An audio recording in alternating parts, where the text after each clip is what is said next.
ఇదిగోండి, ఒక 10-11 సంవత్సరాల క్రితం నేను పర్సు ఓడుకున్నా, కానీ అది ఎక్కడ బయట ఉంది అనుకున్నా, కానీ ఇది మా ఇంట్లోనే దొరికింది ఒక మూలకు. ఇది ఉన్నప్పుడు భద్రంగా దాచిపెట్టుకున్న ఫోటోలు, ప్లస్ ఇందులో అప్పుడు నా దగ్గర ఉన్న డబ్బులు అండి. ఇవి 500 రూపాయల నోట్లు, 1000 రూపాయలు, ఇంకొక 500, ఇదిగోండి 10 రూపాయల నోట్లు. ఇది పర్సు పోయినప్పటికీ నా దగ్గర ఉన్న పాస్.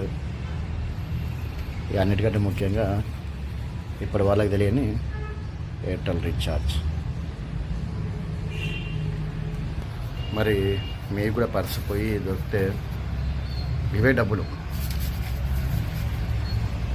ఇప్పుడు ఇవే డబ్బులు ఉంటే మీరు ఏం చేస్తారో చెప్పండి.